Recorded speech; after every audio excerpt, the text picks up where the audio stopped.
Hello, and welcome to Get Over Your Shit, the podcast dedicated to helping digital course creators, entrepreneurs, and small business owners stop overthinking and start executing. I'm Melinda Watt, your host and fellow overthinker, here to guide you through the maze of self-doubt and procrastination that keeps us from reaching our full potential. In today's episode, we're pulling back the curtain on the world of website design. If you've ever hired or thought about hiring a website designer, you know it can be an overwhelming process. Designers have expertise and creativity, but let's face it, they're also running a business. And that means there are things they might not tell you upfront. But don't worry, I've got you covered. I've been building websites since before WordPress was even a thing, and I've seen a lot. So let's break things down to make sure that you don't get burned. Today, I'm sharing 7 things your website designer doesn't want to tell you, but I will. From hidden fees to shortcuts they might take, this episode will empower you to make smarter decisions and get the website you truly deserve. So let's get into it.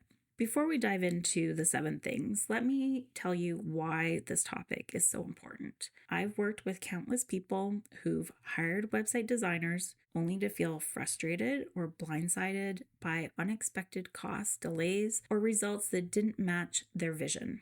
Take my friend Lisa, for example. She hired a designer to create a website for her online boutique. She paid thousands of dollars only to end up with a site that looked great but didn't function the way she needed it to. The designer hadn't set up her online store properly, and she had to spend even more money hiring someone else to fix it.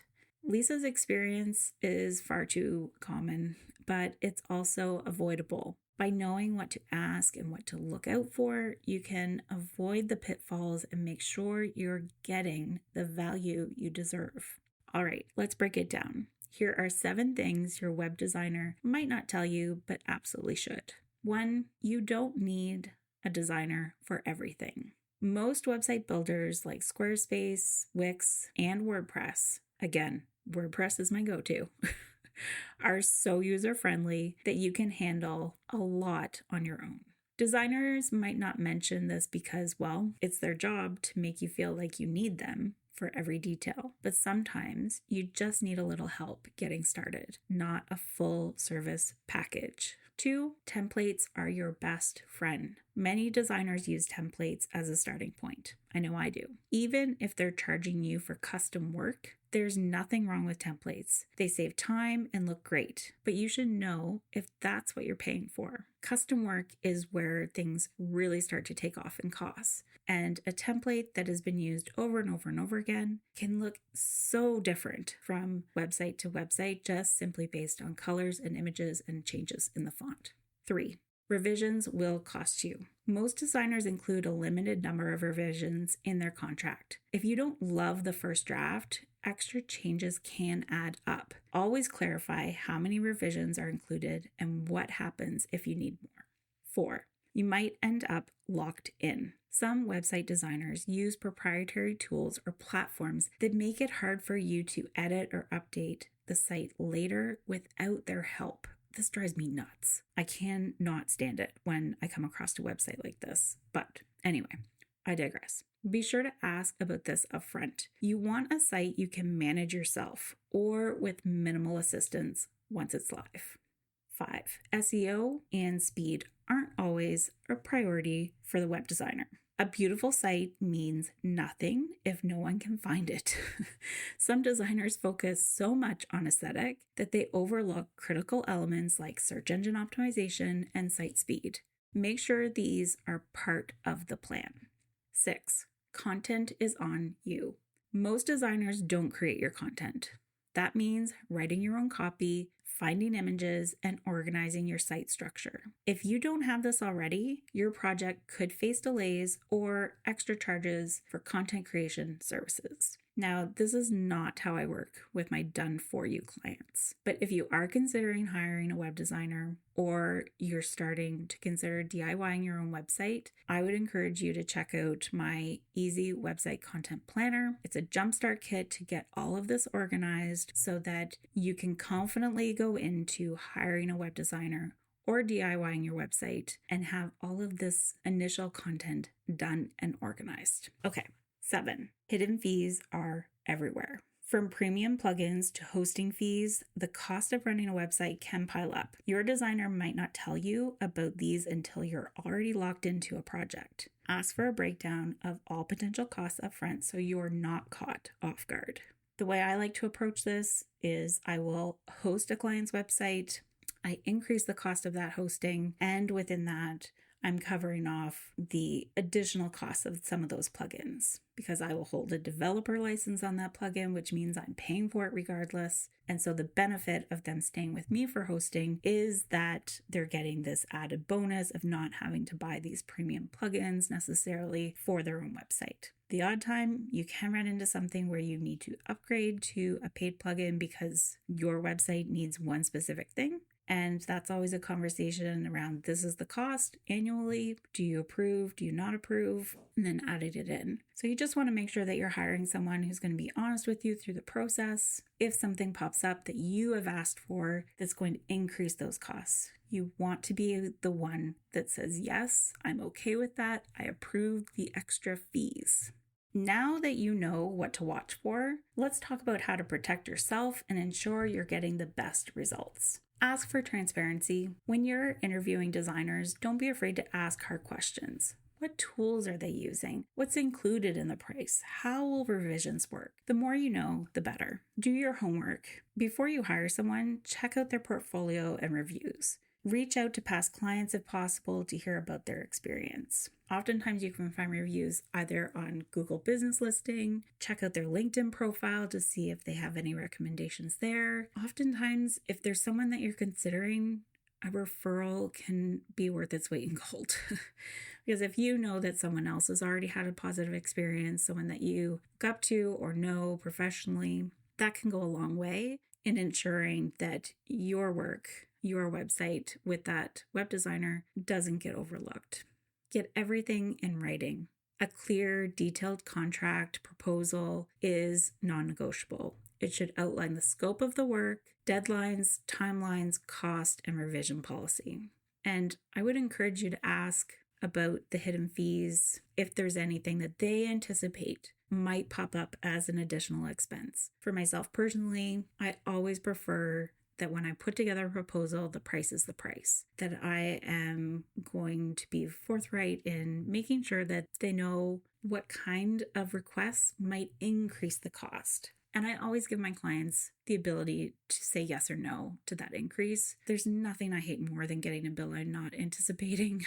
And I want to make sure that I never do that to my clients. So just make sure you're asking your website designer about that so that you both leave the project happy and that it's someone that you want to continue working with even after the website is live. At this point, you might be wondering, should I even hire a designer or should I just DIY my website? The answer depends on your needs.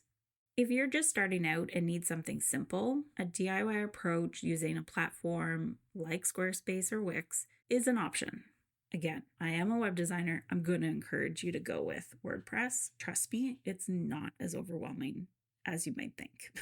But Squarespace and Wix, they have their place as well. You can always hire a designer later to refine and upgrade your site. On the other hand, if you have a larger budget and need a highly customized site, working with a designer can save you time and stress, as long as you go into the process with clear expectations. If you do decide to hire a website designer, here are a few tips to make the process smoother. 1. Know your goals. Be clear about what you want your website to achieve, whether it's selling products, showcasing your portfolio, or growing your email list. 2. Start simple. Don't overcomplicate things with unnecessary features or pages. You can always expand your site later. 3. Communicate clearly. The more specific you are about your vision, the better. Share examples of sites that you like and explain why they appeal to you. You don't need to have the technical jargon to do this. A web designer should be able to pull out those details from you through clear communication. 4. Stay involved. Even if you're not a tech expert, check in regularly and review the progress to ensure everything aligns with your expectations. I often encourage people who are looking to hire a web designer to make sure that you schedule regular check-ins. Get on Zoom every couple of weeks, even every week as the project comes to an end, so that you're both on the same track and can continue to pick away at the final details as the website comes together and before it is made live. This can be really helpful to make sure that you and the web designer are actively involved in the successful launch of the website. Don't just step back and expect that your launch date, your deadline that you have set, that everything will be perfect about the website when it's time to launch. You need to be involved in that process, so ask for those regular check-in calls. Now, let's tackle a few questions you might have about working with a website designer. How much should I budget for a website designer? Honestly, it varies, but a basic site might cost you $1,000 to $3,000, while a more complex site can be $5,000 and up. Always get multiple quotes to compare. What if I'm not happy with the final product? Again, this goes back to those regular check-in sessions. Get on Zoom so that you can meet regularly to make sure that you're keeping the project on task. Most designers include revisions, but if you're still unhappy, refer to your contract. This is why it's critical to have everything in writing. For myself, when I'm working with a client, I want to be able to check in and know that the look and design and the feel is on track. I will not spend more energy going into developing out other pages until I know that they're happy with the design. And I know that's not the way that all web designers work, but I think it's really, really important to ensure an amicable relationship between the client and the web designer, to be touching base regularly and have things that you're checking off and approving as you go. Can I edit my website after it's live?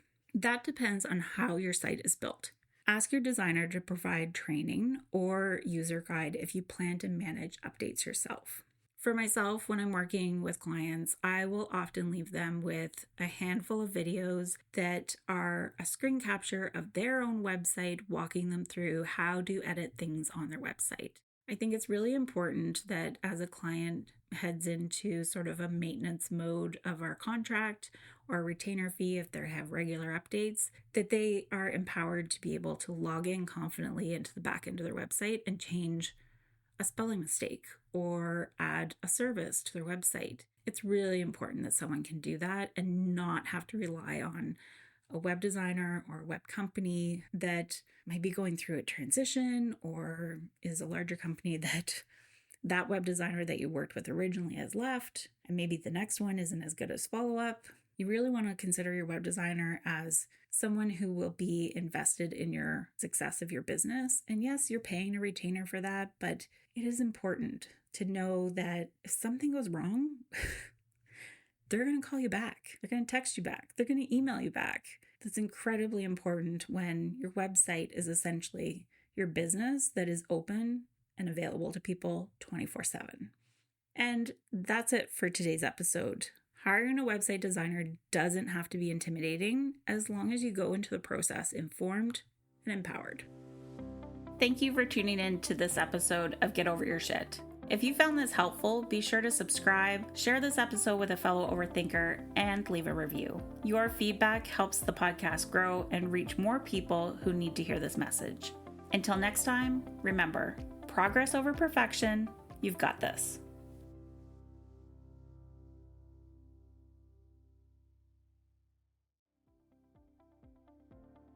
If you've been dreaming of crossing finished website off your list of things to do, but don't know where to start, I've got just the thing for you.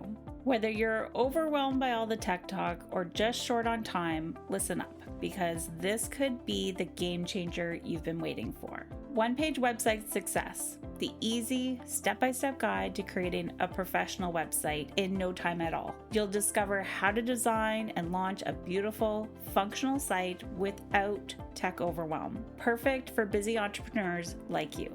This program is designed for women over 40 who want a no-fuss approach to getting their website online. Whether you're brand new to building a website or you've tried before and felt stuck and hesitated to promote your site because you're embarrassed with the result, I'll guide you through the entire process of building that very first page. Imagine no more staring at a blank screen, wondering where to begin, no more endless hours Googling tutorials that just confuse you even more. Instead, you'll have the clarity and confidence to launch a one-page website that captures your brand and connects you with your ideal customers without ever feeling lost.